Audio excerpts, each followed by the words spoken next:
నమస్కారం, జ్యోతిబ TV news కి స్వాగతం. హెడ్లైన్ చూద్దాం. సీఎం చంద్రబాబుతో జనసేన రాజ్యసభ అభ్యర్థి లింగంనేని రమేష్ మర్యాదకు పూర్వక భేటీ. పార్లమెంట్లో ఏపీ గళాన్ని బలంగా వినిపిస్తాం, కూటమి ఐక్యతను చాటిన నేతలు.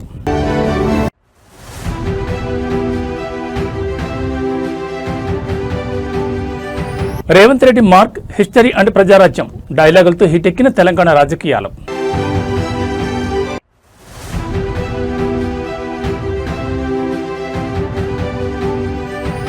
డిక్షనరీ పుట్టక ముందే తెలంగాణ పుట్టింది. 1000 ఏళ్ల ఘన చరిత్రను గుర్తు చేసిన బీఆర్ఎస్ వర్కింగ్ ప్రెసిడెంట్.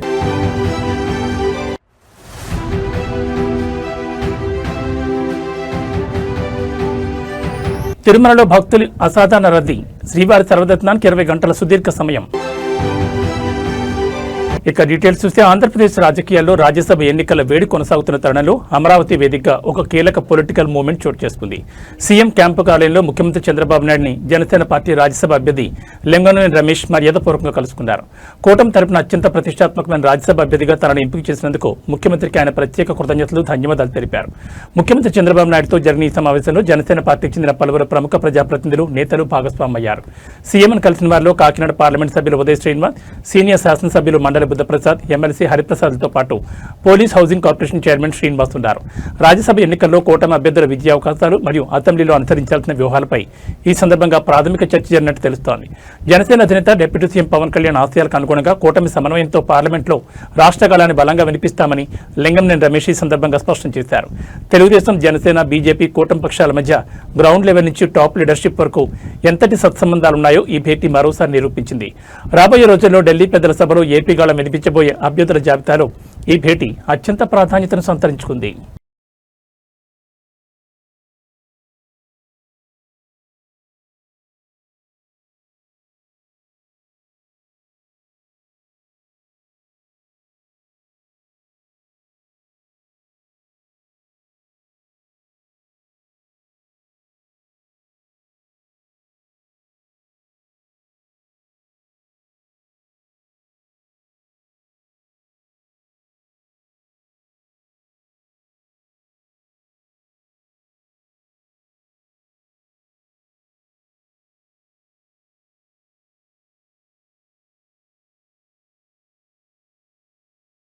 ఆంధ్రప్రదేశ్ రాజకీయాల్లో ఎంతో ఉత్కంఠ రేపిన తెలుగుదేశం పార్టీ రాజ్యసభ అభ్యర్థుల ఎంపిక ప్రక్రియ ఎట్టకేలకు కొలిక్కొచ్చింది. టీడీపీ కోటాలో పెద్దల సభకు వెళ్లే అభ్యర్థుల పేర్లను ముఖ్యమంత్రి చంద్రబాబు నాయుడు అధికారికంగా ఖరారు చేశారు. అమరావతిలోని సీఎం నివాసంలో అభ్యర్థులకు స్వయంగా ఆయన పార్టీ బీఫారాలను అందజేశారు. పారిశ్రామిక, విద్య మరియు యువజన విభాగాలకు చెందిన సానా సతీష్, భాష్యం రామకృష్ణ మరియు చింతకాయల విజయాలను ఈసారి రాజ్యసభ బరిలోకి దించుతోంది. అధినాయకత్వం నమ్మకాన్ని నిలబెట్టుకుంటూ ఢిల్లీ వేదికగా రాష్ట్ర హక్కుల కోసం పోరాడతామని అభ్యర్థులు స్పష్టం చేశారు. ఈ ముగ్గురు అభ్యర్థుల ఎంపికలు సీఎం చంద్రబాబు నాయుడు క్షేత్రస్థాయి సమీకరణాలను క్షుణ్ణంగా పరిశీలించినట్టు తెలుస్తోంది. ఉత్తరాంధ్రలో కీలక సామాజిక వర్గానికి చెందిన యువనేత, ఐటీ వింగ్ లో యాక్టివ్ గా ఉన్న చింతకాయల విజయ్కి అవకాశం ఇవ్వడం ద్వారా యువతకు పెద్దపీట వేశారు. అటు విద్యారంగంలో ప్రముఖుడిగా ఉంటూ పార్టీ కార్యక్రమాలు ఆర్థికంగా, నైతికంగా అండగా నిలిచిన భాష్యం రామకృష్ణకు సీటు దక్కడం విశేషం. ఇక సుదీర్ఘ పారిశ్రామిక, రాజకీయ నేపథ్యం ఉన్న సానా సతీష్ సైతం చంద్రబాబు చేతుల మీదుగా బీఫారం అందుకున్నారు. కూటమిలోని జనసేన అభ్యర్థి లింగంనేని రమేష్ తో పాటు ఈ ముగ్గురు టీడీపీ నేతలు కూడా అసెంబ్లీ సెక్రటరియట్లో తమ నామినేషన్ దాఖలు చేయనున్నారు. సంఖ్యాబలం పూర్తిగా కూటమికి అనుకూలంగా ఉండడంతో వీరి ఎన్నిక ఏకగ్రీవం కావడం దాదాపు ఖాయంగా కనిపిస్తోంది. ఈ ముగ్గురు అభ్యర్థుల ఎంపికతో తెలుగుదేశం పార్టీ కేడర్లో సరికొత్త ఉత్సాహం నెలకొంది. సీనియర్లకు, యువతకు మరియు విద్యావేత్తలకు సమపాడలో చంద్రబాబు నాయుడు స్థానం కల్పించారని రాజకీయ విశ్లేషకులు అభిప్రాయపడుతున్నారు. పార్లమెంట్లో ఆంధ్రప్రదేశ్ పునర్నిర్మాణ గళాన్ని వీరు ఎంత బలంగా వినిపిస్తారో చూడాలి.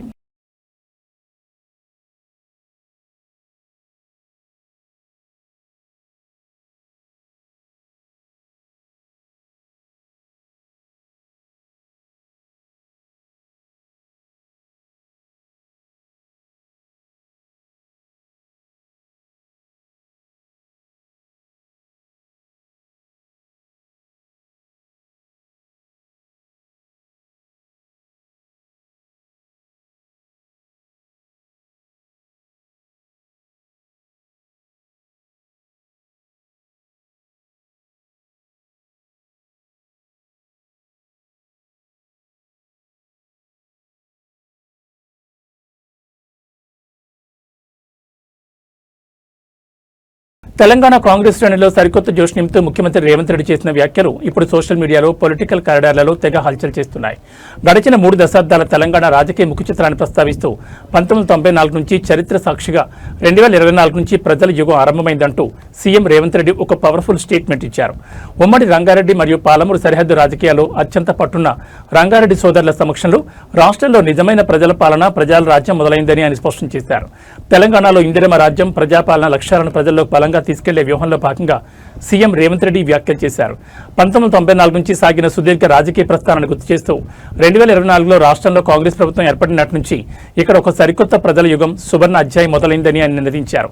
ముఖ్యంగా నగర శివారు ప్రాంతాలు గ్రామీణ మార్కెట్లలో తిరుగులేని పట్టున్న రంగారెడ్డి సోదరుల దశాబ్దాల రాజకీయ అండదండలను కొనియాడుతూ వారి సమక్షంలో సాగుతున్న ప్రస్తుత పాలన నిరుపేదలు బడుగు బలహీన వర్గాల ఆశయాలకు అద్దం పడుతోందని సీఎం స్పష్టం చేశారు. ఈ వ్యాఖ్యలు కాంగ్రెస్ పార్టీ శ్రేణులకు బూస్ట్ ఇస్తుండగా ప్రత్యర్థి పార్టీల శ్రేణులను ఆలోచనలో పడేశాయి. సీఎం రేవంత్ రెడ్డి ప్రతిపాదిస్తున్న ఈ 2024 ప్రజల యుగం నినాదాన్ని కాంగ్రెస్ సోషల్ మీడియా వింగ్లు విపరీతంగా ట్రెండ్ చేస్తున్నాయి. అయితే ప్రతిపక్ష పార్టీలు మాత్రం గత 10 ఏళ్ల ప్రగతిని తక్కువ చేసి మాట్లాడడం సరికాదని విమర్శిస్తున్నాయి. ఏదేమైనా Revanth Reddy mark history and ప్రజల రాజ్యం పొలిటికల్ డైలాగులతో తెలంగాణ పాలిటిక్స్ మరోసారి హీటెక్కాయి. 94 నుంచి 2004 వరకు తెలుగుదేశం పార్టీ అధికారంలో ఉన్నది. 2004 నుంచి 2014 వరకు కాంగ్రెస్ పార్టీ వైఎస్ఆర్ 2 సార్లు ముఖ్యమంత్రి అయింది. 2014 నుంచి 2024 వరకు బీఆర్ఎస్ 2 సార్లు ప్రభుత్వం ఏర్పాటు చేసింది. నేను ఇవాళ మా రంగారెడ్డి జిల్లా సోదరుల సాక్షిగా నేను చెప్పదలుచుకున్నా, 2024 నుంచి 2034 వరకు ప్రజాపాలన ఉంటుంది. తెలంగాణ రాజకీయాల్లో అస్తిత్వం చుట్టూ సాగుతున్న వివాదం మరోసారి తీవ్ర రూపం దాల్చింది. డిక్షనరీలో ఎక్కడా తెలంగాణ అనే పదమే లేదంటూ తెలుగుదేశం పార్టీ నేత బక్కన్ నరసింహులు చేసిన వ్యాఖ్యలు తీవ్ర దుమారానికి దారితీశాయి. ఈ వ్యాఖ్యలపై బీఆర్ఎస్ వర్కింగ్ ప్రెసిడెంట్ కేటీఆర్ అత్యంత తీవ్రంగా స్పందించారు. చరిత్ర తెలియని కొంతమంది అజ్ఞానులు డిక్షనరీలో తెలంగాణ పదం లేదని మాట్లాడుతున్నారని, అసలు డిక్షనరీ అనేది పుట్టకముందే 1000 ఏళ్ల కిందటనే తెలంగాణ గడ్డ పుట్టిందంటూ కేటీఆర్ పవర్ఫుల్ కౌంటర్ ఇచ్చారు. తెలంగాణ చరిత్రను కించపరిచేలా సాగిన ఈ వివాదం తెలంగాణ ప్రాంతీయ భావోద్వేగాలు చారిత్రక నేపథ్యంపై టీడీపీ నేత బక్కన్ నరసింహులు చేసిన కామెంట్స్ సోషల్ మీడియాలో వైరల్ కావడంతో బీఆర్ఎస్ శ్రేణులు తీవ్రంగా మండిపడుతున్నాయి. దీనిపై స్పందించిన కేటీఆర్ తెలంగాణ అనే పదం కేవలం నిఘంటువుల్లో వెతుక్కునేది కాదని, అది కోట్లాది మంది ప్రజల శతాబ్దాల ఆకాంక్ష మరియు 1000 ఏళ్ల నాటి చారిత్రక వాస్తవాన్ని గుర్తు చేశారు. పురాణాలు కాకతీయుల శాసనాల కాలం నాటి నుంచే త్రిలింగ దేశంగా తెలంగాణగా ఈ గడ్డకు ఘనమైన చరిత్ర ఉందని, కనీస జ్ఞానం లేని కొంతమంది అజ్ఞానులు మాత్రమే ఇలాంటి వితండవాదాలు చేస్తారని ట్విట్టర్ వేదికగా కడిగిపారేశారు. తెలంగాణ అస్తిత్వాన్ని తక్కువ చేసి మాట్లాడితే ఇక్కడి ప్రజలు సహించబోరని కేటీఆర్ స్పష్టం చేశారు. కేటీఆర్ ఇచ్చిన ఈ ఘాటు కౌంటర్తో తెలంగాణ సెంటిమెంట్ మరోసారి తెరపైకొచ్చింది. బీఆర్ఎస్ శ్రేణులు సోషల్ మీడియా వ్యాప్తంగా తెలంగాణ చరిత్ర హ్యాష్ ట్యాగ్లతో సరికొత్త క్యాంపెయిన్ మొదలుపెట్టాయి. అటు టీడీపీ నేతలు మాత్రం బక్కన్ నరసింహుల వ్యాఖ్యల వెనుక ఉన్న అసలు ఉద్దేశం అది కాదంటూ కవర్ చేసే పనిలో పడ్డారు. ఏదేమైనా ఈ dictionary versus history war Telangana politics ను ఉపేస్తోంది. చరిత్ర తెలియని కొంతమంది అజ్ఞానులు డిక్షనరీలో తెలంగాణ పదమే లేదంటున్నారు. వారికి తెలియదు ఏంటంటే డిక్షనరీలు పుట్టక ముందే 1000 ఏళ్ల కిందటే పుట్టింది తెలంగాణ. ఏంది మన ప్రత్యేకత, ఏంది మన విశిష్టత, 7 తరాల మన చుట్టాలు ఎవరు? రాణి రుద్రమ్మ, సమ్మక్క సారలమ్మ, సాకలి ఐలమ్మ, రామ్జీ గోండు, కొమురం భీమ్, సర్వాయి పాపన్న, పండుగ సాయన్న, దొడ్డి కుమరన్న, షోయబుల్లా ఖాన్, ఒక షేక్ బందగి. ఒక్కరా ఇద్దరా? ఎందరు వీరులు, ఎందరు ధీరులు, అనువనువున ఆత్మగౌరవం, నరనరాన పోరాటం పోటెత్తే జాతి మనది. అంతర్జాతీయంగా భౌగోళిక రాజకీయ ఉద్రిక్తతలు పెరుగుతున్న వేళ భారతదేశ ఆర్థిక ప్రగతిని కాపాడుకునేందుకు ప్రధాని నరేంద్ర మోడీ సరికొత్త వ్యూహాత్మక సమీక్ష నిర్వహించారు. ఢిల్లీ వేదికగా ప్రధానమంత్రి ఆర్థిక సలహా మండలి సభ్యులతో ప్రధాని మోడీ ఉన్నత స్థాయి సమావేశం జరిపారు. ప్రస్తుత ఆర్థిక సంవత్సరంలో దేశ జీడీపీ వృద్ధి రేటును మరింత వేగవంతం చేయడం మరియు పశ్చిమాసియా దేశాల్లో ముదురుతున్న వివాదాల వల్ల అంతర్జాతీయ మార్కెట్లో తలెత్తున్న సవాళ్లను ఎలా ఎదుర్కోవాలనే అంశాలపై ఈ భేటీలో సుదీర్ఘంగా చర్చించారు. భారతదేశం తన ఇంధన అవసరాల కోసం అత్యధికంగా దిగుమతులపైనే ఆధారపడుతున్న నేపథ్యంలో పశ్చిమాసియా సంక్షోభం క్రూడాయిల్ ధరలు మరియు అంతర్జాతీయ వాణిజ్య మార్గాలపై ఎలాంటి ప్రభావం చూపుతుందనే దానిపై ఆర్థిక నిపుణులు ప్రధానికి సమగ్ర నివేదిక సమర్పించారు. గ్లోబల్ మార్కెట్లో అనిశ్చితి ఉన్నప్పటికీ గడిచిన త్రైమాసికంలో భారతదేశం సాధించిన బలమైన ఆర్థిక వృద్ధిని ప్రధాని అభినందించారు. ఇదే వేగాన్ని కొనసాగించడానికి పారిశ్రామిక రంగానికి మరింత ఊతమివ్వాలని, పెట్టుబడులకు అనుకూల వాతావరణాన్ని కల్పించాలని మోడీ సూచించారు. ముఖ్యంగా ఈజ్ ఆఫ్ లివింగ్ మరియు ఈజ్ ఆఫ్ డూయింగ్ బిజినెస్ లో భాగంగా నిబంధనలను మరింత సరళీకరిస్తూ దేశీయ తయారీ రంగాన్ని బలోపేతం చేయడం ద్వారా విదేశీ పెట్టుబడులను భక్తులను భారీగా ఆకర్షించవచ్చని ఈ సమావేశంలో ఏకాభిప్రాయం వ్యక్తమైంది. అంతర్జాతీయ సవాళ్లను తట్టుకోవడానికి దేశంలో గ్రీన్ ఎనర్జీ, స్వదేశీ వస్తువుల వాడకాన్ని పెంచాలని, దిగుమతులపై ఆధారపడడాన్ని తగ్గించుకోవాలని ప్రధాని మోడీ ఈ సందర్భంగా దేశ ప్రజలకు పిలుపునిచ్చారు. ప్రధాని జరిపిన ఈ ఉన్నత స్థాయి సమీక్షతో రాబోయే రోజుల్లో కేంద్ర ప్రభుత్వం నుంచి మరికొన్ని కీలక ఆర్థిక సంస్కరణలు వచ్చే అవకాశం స్పష్టంగా కనిపిస్తోంది.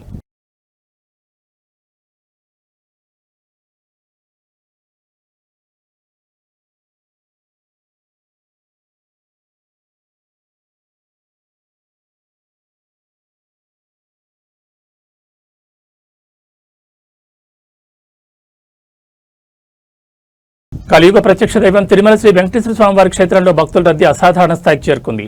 వేసవి సెలవులు ముగింపు దశకు చేరడంతో తమ పిల్లలతో కలిసి స్వామివారిని దర్శించుకునేందుకు భక్తులు తిరుమల కొండకు భారీగా తరలివచ్చారు. వైకుంఠం క్యూ కాంప్లెక్స్లోని కంపార్ట్మెంట్లన్నీ భక్తులతో పూర్తిగా నిండిపోయాయి. టోకెన్ లేని సర్వదర్శనం కోసం వేచి ఉన్న భక్తుల క్యూ లైన్ ఏకంగా కొండపై ఉన్న ప్రముఖ ఆధ్యాత్మిక ప్రాంతం శిలాతోరణం వరకు కిలోమీటర్ల మేర విస్తరించింది. ప్రస్తుతం ఉన్న రద్దీ దృష్ట్యా సామాన్య భక్తులకు శ్రీవారి దర్శనం కావడానికి ఏకంగా 20 గంటల సుదీర్ఘ సమయం పడుతోంది. తిరుమల తిరుపతి దేవస్థానం వెల్లడించిన తాజా నివేదిక ప్రకారం నిన్న ఒక్కరోజే ఏకంగా 90,107 మంది భక్తులు శ్రీవారిని దర్శించుకుని మొక్కులు చెల్లించుకున్నారు. భక్తుల రద్దీ ఊహించని విధంగా పెరగడంతో తిరుమల శ్రీవారి లడ్డూ ప్రసాదానికి విపరీతమైన డిమాండ్ ఏర్పడింది. నిన్న రోజంతా కలిపి రికార్డు స్థాయిలో 4,35,000 లడ్డూల విక్రయాలు జరిగినట్లు అధికారులు స్పష్టం చేశారు. అలాగే శ్రీవారి హుండీ ద్వారా నిన్న ఒక్కరోజే ఆలయానికి 4,23,00,000 రూపాయల ఆదాయం వచ్చినట్లు టీటీడీ బోర్డు ప్రకటించింది. సుదీర్ఘ క్యూ లైన్లలో గంటల తరబడి వేచి ఉన్న భక్తులకు ఎలాంటి ఇబ్బందులు తలెత్తకుండా నిరంతరాయంగా అన్నప్రసాదం, త్రాగునీరు, పాలు పంపిణీ చేసేందుకు టీటీడీ యంత్రాంగం ప్రత్యేక సిబ్బందిని, శ్రీవారి సేవకులను రంగంలోకి దించింది. కొండపై ఉన్న రద్దీని పర్యవేక్షిస్తూ క్యూ లైన్లలో భద్రతను టీటీడీ విజిలెన్స్ అధికారులు నిరంతరం సమీక్షిస్తున్నారు. రాబోయే 2-3 రోజుల పాటు ఇదే తరహా రద్దీ కొనసాగే అవకాశం ఉన్నందున దర్శన సమయం పెరిగినా సామాన్య భక్తులు సహనంతో సహకరించాలని అధికారులు విజ్ఞప్తి చేస్తున్నారు.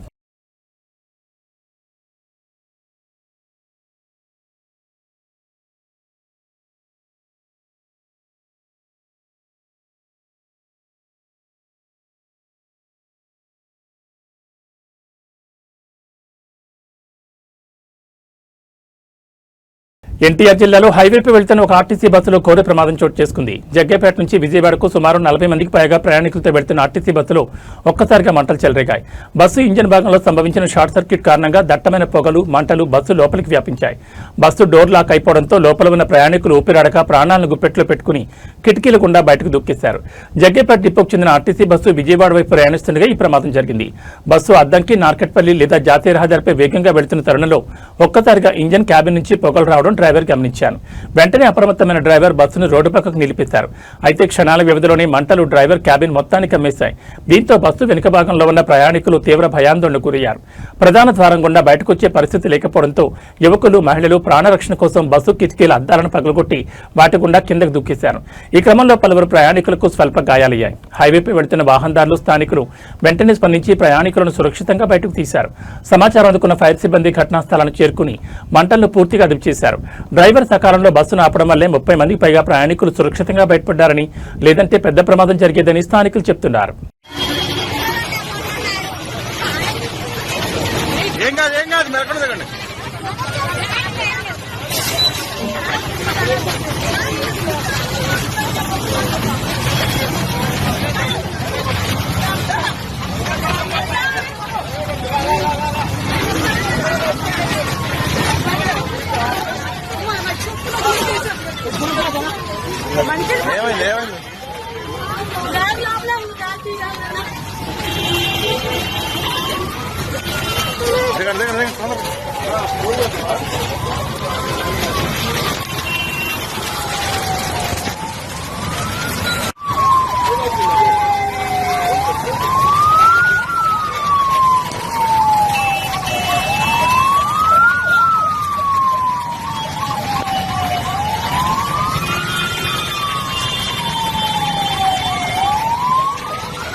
అమ్మాయి బ్యాక్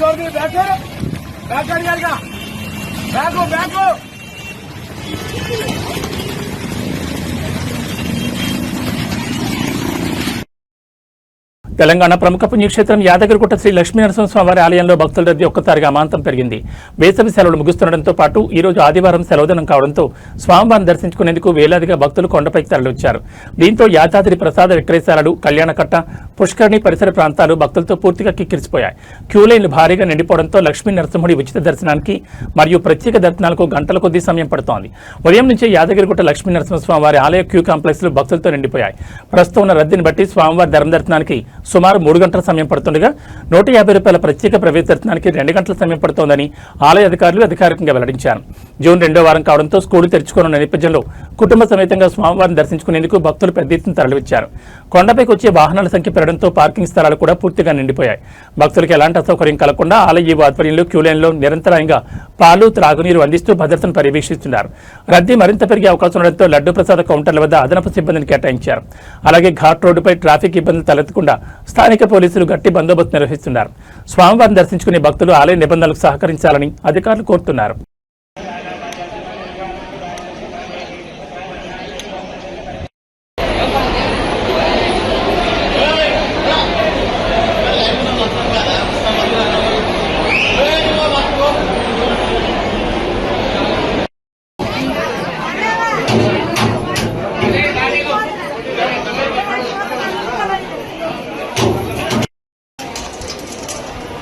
అయితే రోజు వస్తుంది ఆనంద రోజు వస్తుంది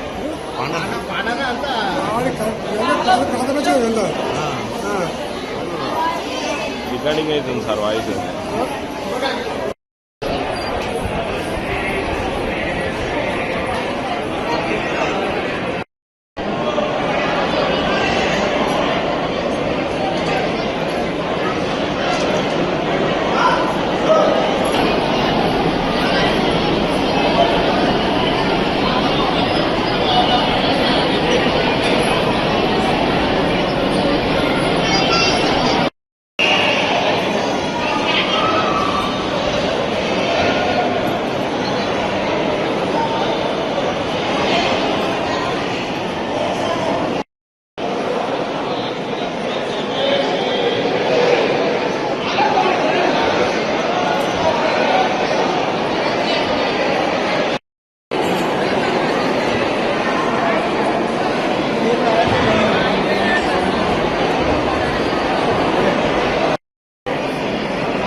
पट स्वाहा ओम रम सहस्रारहं पट स्वाहा ओम रम सहस्रारहं पट स्वाहा ओम रम सहस्र స్వామివారికి నమస్కారం చేసుకుంటూ నేను చెప్పేటటువంటి ప్రార్థనా శ్లోకాన్ని భక్తి శ్రద్ధలతో అందరూ చెప్పండి. ఓం అస్మద్గురుభ్యో నమః.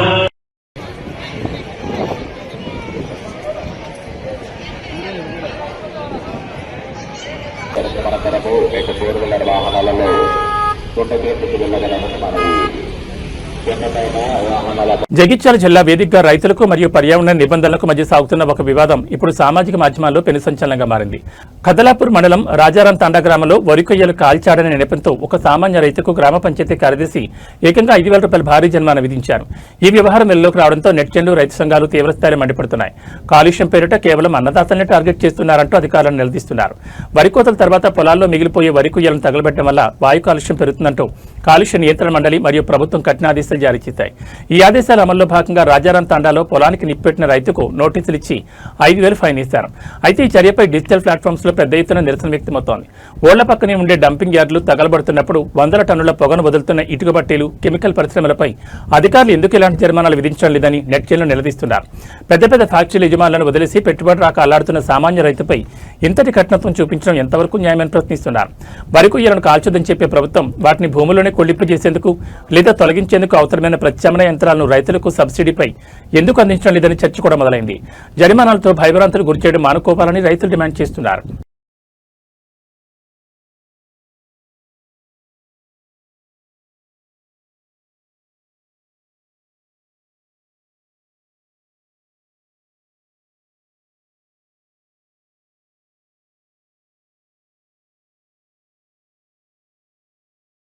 సామాన్యుడి వంటింటి బడ్జెట్ను అస్తవ్యస్తం చేస్తూ గ్యాస్ కంపెనీలు మరోసారి భారీ షాక్ ఇచ్చాయి. గృహ వినియోగానికి ఉపయోగించే 14.2 కేజీల ఎల్పీజీ సిలిండర్ ధరను పెంచుతూ దేశీయ చమురు సంస్థలు నిర్ణయం తీసుకున్నాయి. సవరించిన ధరల ప్రకారం ప్రతి సిలిండర్పై ఏకంగా 29 రూపాయల మేర భారాన్ని మోపాయి. అంతర్జాతీయ ఇంధన మార్కెట్లో నెలకొన్న సంక్షోభం, ముడి చమురు ధరల పెరుగుదల వల్లే ఈ నిర్ణయం తీసుకోక తప్పలేదని ఆయిల్ కంపెనీలు చెబుతున్నాయి. కేవలం 3 నెలల వ్యవధిలోనే గ్యాస్ ధరలు పెరగడం ఇది రెండోసారి కావడంతో సామాన్య వినియోగదారులు తీవ్ర ఆగ్రహం వ్యక్తం చేస్తున్నారు. సవరించిన గ్యాస్ ధరలు ఇవాళ ఉదయం నుంచి దేశవ్యాప్తంగా అమల్లోకి వచ్చాయి. తాజా పెంపుతో దేశ రాజధాని ఢిల్లీలో 14.2 కేజీల డొమెస్టిక్ సిలిండర్ ధర 913 రూపాయల నుంచి 942 రూపాయలకు చేరుకుంది. ఇక హైదరాబాద్ విషయానికి వస్తే స్థానిక పన్నులు మరియు రవాణా ఛార్జీల నేపథ్యంలో ఇక్కడ సిలిండర్ ధర ఏకంగా 994 రూపాయల వద్దకు చేరి 1000 రూపాయల మార్కుకు చేరువలో ఉంది. గత మార్చి 7వ తేదీన అంతర్జాతీయ మార్కెట్ ఒత్తిళ్ల కారణంగా సిలిండర్పై ఏకంగా 60 రూపాయలు పెంచిన సంస్థలు ఇప్పుడు మరో 29 రూపాయలు బాదాయి. దీంతో కేవలం 3 నెలల్లోనే వినియోగదారులపై సిలిండర్కు 89 రూపాయల అదనపు భారం పడింది. అటు మే నెల మధ్య గడువు నుండి పెట్రోల్, డీజిల్ ధరలు కూడా లీటర్కు 7 రూపాయల 50 పైసల వరకు, సిఎన్జి ధరలు కేజీకి 6 రూపాయల వరకు పెరగడం సామాన్యుని మరింత కుంగదీస్తోంది. అంతర్జాతీయంగా పశ్చిమాసియాలో నెలకొన్న ఉద్రిక్తతల వల్ల చమురు సరఫరాకు ఆటంకం కలిగిందని, ఇప్పటికీ ప్రతి డొమెస్టిక్ సిలిండర్ సరఫరాపై కంపెనీలు సుమారు 700 రూపాయల వరకు నష్టాలను భరిస్తున్నాయని ఇండస్ట్రీ వర్గాలు అంటున్నాయి. ఏదేమైనా వరుసగా పెరుగుతున్న ఇంధన ధరలు సామాన్యుని నెలవారీ జీవన వ్యయాన్ని తీవ్రంగా ప్రభావితం చేస్తున్నాయి.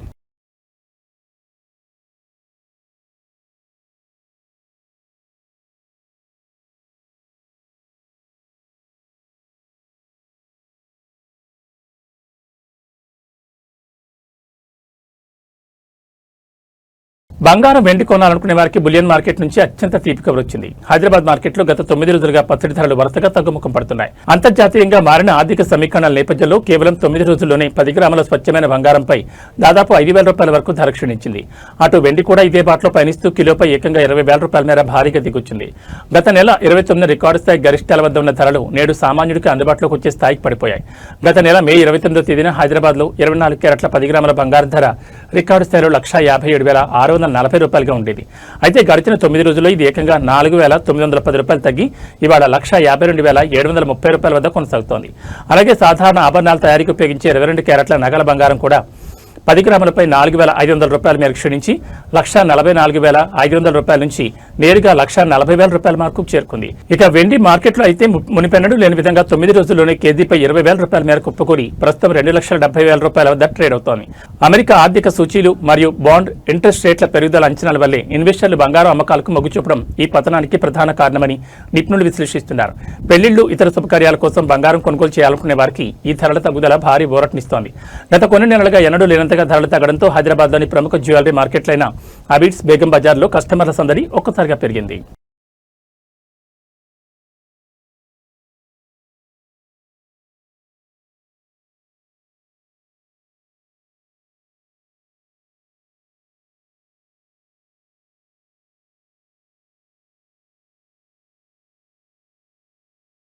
ఉక్కపోతతో సతమతమవుతున్న తెలంగాణ ప్రజలకు వాతావరణ నిపుణులు చల్లటి వార్త అందించారు. ఈ రోజు మధ్యాహ్నం నుంచి రాత్రిలోపు రాష్ట్రంలోని పలు జిల్లాల్లో భారీ వర్షాలు కురిసే అవకాశం ఉందని వాతావరణ శాఖ వెల్లడించింది.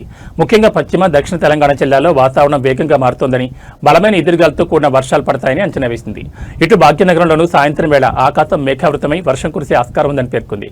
వాతావరణ నిపుణుల తాజా బులెటిన్ ప్రకారం వికారాబాద్, సంగారెడ్డి, నారాయణపేట్, మహబూబ్ నగర్ జిల్లాలో మధ్యాహ్నం తర్వాత వర్ష తీవ్రత ఎక్కువ ఉండబోతోంది. వీటితో పాటు ఉమ్మడి మహబూబ్ నగర్ పరిధిలోని గద్వాల, వనపర్తి, నాగర్ కర్నూలు జిల్లాలతో పాటు నల్గొండ, రంగారెడ్డి జిల్లాలోనూ ఉరుములు, మెరుపులతో కూడిన భారీ వర్షాలు పడే ఛాన్స్ ఉన్నట్లు నిపుణులు స్పష్టం చేశారు. ఈ జిల్లాలో గంటకు 30 నుంచి 40 కిలోమీటర్ల వేగంతో గాలులు వీచే ప్రమాదం ఉంది. ఇక రాష్ట్రంలోని మిగతా ఏరియాల్లోనూ అక్కడక్కడ తేలికపాటి నుంచి మోస్తరు జల్లులు పడే ఆస్కారం ఉంది. రాజధాని హైదరాబాద్ విషయానికి వస్తే సాయంత్రం ఆఫీసుల నుండి ఇళ్లకు తిరిగే సమయంలో నగర వ్యాప్తంగా పలు చోట్ల ఉరుములతో కూడిన వర్షాలు పడొచ్చని అంచనా వేస్తున్నారు. వర్ష సూచన ఉన్న నేపథ్యంలో జిల్లాల యంత్రాంగం అప్రమత్తమైంది. ముఖ్యంగా రైతులు తమ ఆరబోతున్న ధాన్యంపై ముందస్తు జాగ్రత్తలు తీసుకోవాలని, నగర ప్రజలు ప్రయాణాల సమయంలో ట్రాఫిక్ ఇబ్బందులను దృష్టిలో ఉంచుకోవాలని అధికారులు సూచిస్తున్నారు.